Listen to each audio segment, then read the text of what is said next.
Hello বন্ধুরা, আজকে আপনাদের দেখাবো কিভাবে আপনার মেগাপাড়ি সহজে ঘরে বসে অ্যাকাউন্ট খুলতে পারবেন। এই জন্য আপনাদের প্রথমে যে কাজটি করতে হবে সেটি হচ্ছে, উপরে দেখতে পাচ্ছেন একটা রেজিস্ট্রেশন অপশান। আপনার এই রেজিস্ট্রেশন অপশানে ক্লিক করে দিবেন। এরপরে এখানে দেখতে পাচ্ছেন বাই ইমেইল অপশানে ক্লিক করে দিবেন। এরপরে এখানে বাংলাদেশি এই দুটো ঠিক রেখে এরপরে ইমেইলের জায়গাতে আপনার ফোনে ব্যবহারকৃত একটি ইমেইল দিবেন। এরপরে পাসওয়ার্ডের জায়গাতে একটি পাসওয়ার্ড বসাবেন। এরপর রিপিট পাসওয়ার্ডের জায়গাতে একই পাসওয়ার্ড দিবেন। এরপরে ইম্পর্টেন্ট হচ্ছে প্রোমো কোডের জায়গাতে TAX9, আবারও বলছি TAX9, এই প্রোমো কোডটা বসাবেন। এটি বসালে সমস্ত সুযোগ সুবিধা সহকারে সব কিছু পাবেন। এইটাই শুধুমাত্র একমাত্র অফিসিয়াল প্রোমো কোড। এই অফিসিয়াল প্রোমো কোডটি TAX9 বসালেই শুধুমাত্র আপনি সব কিছু পাবেন এখান থেকে সহজেই। তাহলে TX9 প্রোমো কোডটি আপনি অবশ্যই ব্যবহার করতে হবে আপনাকে। এরপরে নিচে খালি ঘরগুলোতে আপনি টিক মার্ক দিবেন। সবথেকে ইম্পর্টেন্ট কিন্তু প্রোমো কোডটা TAX9, এটি বসাতেই হবে। এরপরে রেজিস্ট্রেশনে ক্লিক করে দিবেন। এরপর ভেরিফাইয়ের পরে রেজিস্ট্রেশন দেখতে পাচ্ছেন। এখানে রেজিস্ট্রেশনে করার পরে আপনি যে মেইলটা দিয়েছেন সেটাতে একটা মেইলে কোড পাঠানো হবে, সেই জন্য এখানে সেন্ড মেইলে ক্লিক করে দিবেন। সেন্ড মেইলে ক্লিক করার পরে এখানে দেখতে পাচ্ছেন একটা কনফার্মেশন কোড, এখানে অপশান দেখতে পাচ্ছেন। এই কনফার্মেশন কোডে আপনার মেইলে একটা কোড চলে যাবে। তো আমরা চলে যাচ্ছি আমাদের মেইলের ইনবক্সে। এখানে দেখতে পাচ্ছেন এই যে একটা কোড চলে আসছে। আমি মেইলটা ওপেন করব। মেইলটা ওপেন করার পরে এখানে দেখতে পাচ্ছেন এই যে এখান থেকে একটা কোড চলে আসছে। কোডটা আসার পরে কোডটা এখান থেকে কপি করে নেব। কোডটা আমি কপি করে নিচ্ছি। কোড কপি করার পরে আবার আপনি সেই রিপিট পেজে ব্যাক যাবেন। যাওয়ার পরে এখানে দেখতে পাচ্ছেন কোডটা দিয়ে দিবেন। কোডটা দেওয়ার পরে এখানে অ্যাক্টিভেট অপশানটাতে ক্লিক করে দেবেন। এই অ্যাক্টিভেটে ক্লিক করার পরে এখানে দেখতে পাচ্ছেন রেজিস্ট্রেশন সাকসেসফুল হয়ে গেছে। এখানে দেখতে পাচ্ছেন ইউজার নেম পাসওয়ার্ড এখানে সব কিছু দেওয়া আছে। এখানে এটা কপি করে নেবেন। জাস্ট এখানে শেয়ার অথবা কপি করে নিয়ে আপনি কোথাও রেখে দেবেন পরবর্তী লগ ইনের ক্ষেত্রে। এরপরে আপনি নেক্সট অপশানটাতে ক্লিক করে দেবেন। নেক্সটে ক্লিক করলে এখানে দেখতে পাচ্ছেন আপনাদের রেজিস্ট্রেশনটি সাকসেসফুলি হয়ে গেছে।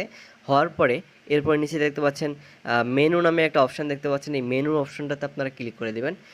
মেনু অপশানটাতে ক্লিক করলে এখানে উপরে দেখতে পাচ্ছেন পার্সোনাল ইনফরমেশান, এখানে ক্লিক করে দেবেন। এরপরে এখানে ইন্টার ডিটেলসটাতে আপনি ক্লিক করে দেবেন। ইন্টার ডিটেলসটাতে ক্লিক করার পরে এরপরে এখানে আপনার প্রথমে ফার্স্টে আপনার নাম, এবার আপনার ফার্স্ট নেম লাস্ট নেম সহকারে এখানে, তারপরে আপনার এই ডেটটা দিবেন। এরপরে এখানে দেখতে পাচ্ছেন প্রেস, এখানে তারপরে রিজন, তারপরে হচ্ছে এখানে দেখতে পাচ্ছেন অ্যাকাউন্ট টাইপ, এখানে ক্লিক করার দরকার নাই।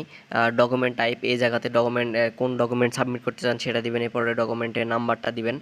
এরপরে নিচে দেখতে পাচ্ছেন ইস্যু, এখানে ইস্যু বাইতে কবে থেকে ডকুমেন্টটা ইস্যু হয়েছে সেটা দিবেন। এরপরে গভর্নমেন্ট যাই দেন, এখানে আপনি যেই দেশে থাকেন সেই দেশ থেকে এটা কালেক্ট করে দিয়ে দিবেন। এরপর আপনি নেক্সট এখানে সেভ অপশানটাতে ক্লিক করে দিবেন। সেভ অপশানটাতে আপনি ক্লিক করলে এখানে ফোন, এখানে লিঙ্কে ক্লিক করবেন। এখানে নাম্বারটা ভেরিফাই করে নেবেন। নাম্বারটা দিয়ে আপনার নাম্বারটা ভেরিফাই করবেন। এরপরে নিচে দেখতে পাচ্ছেন লিঙ্ক, এখানে ক্লিক করলে নাম্বারে কোড নাম্বার যাবে, সেটা দিয়ে আপনি নাম্বারটা সহজে ভেরিফাই করতে পারবেন। তারপরে আপনি এখানে এই পেজটা থেকে বেরিয়ে যাবেন। বেরিয়ে যাওয়ার পর আপনার সবথেকে গুরুত্বপূর্ণ যে কাজটা হচ্ছে, আপনাকে ডিপি করতে হবে, ডিপোজিট করতে হবে। এই জন্য আপনাকে করে আপনি সহজে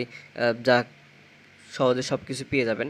এই জন্য আপনাকে ডিপি করার জন্য এখানে বিভিন্ন মাধ্যম দেখতে পাচ্ছেন। এখান থেকে আপনি সহজেই লাইভ ডিপি করতে পারবেন, লাইভ ডিপোজিটও করতে পারবেন। আমি এখানে নগদ ফার্স্টটা দিয়ে দেখাচ্ছি। এখানে আমি অ্যামাউন্টটা দিবেন, কত এখানে করতে চান সেটি আপনি এখানে বসাই দিবেন।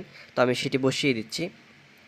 এরপর কনফার্মেশন, এখানে ক্লিক করে দেবেন। এরপর এখানে দেখতে পাচ্ছেন একটা নাম্বার দেওয়া আছে, এখানে কপি অপশান দেওয়া আছে। এখান থেকে কপি করে নিয়ে যেই অ্যামাউন্টটা দিচ্ছেন আপনি সেটা এখান থেকে কপি করে নিয়ে তারপরে সেটাতে ক্যাশ আউট যেটা করতে বলবে সেটা করবেন। তারপরে যে নাম্বার থেকে করেছেন সেই নাম্বারটা এখানে বসিয়ে দিবেন।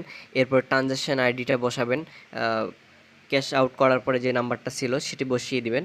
এরপরে নিচে দেখতে পাচ্ছেন কনফার্ম, এই কনফার্ম অপশানটাতে ক্লিক করলে আপনার সাথে সাথে অ্যাকাউন্টে ব্যালেন্সটি অ্যাড হয়ে যাবে সহজেই, এবং 1 থেকে 2 মিনিটের মধ্যে অ্যাড হয়ে যাবে। সর্বোচ্চ 1 থেকে 2 মিনিট সময় লাগে, যেহেতু নেটওয়ার্ক ট্রানজ্যাকশান সময় লাগে, সহজেই হয়ে যাবে।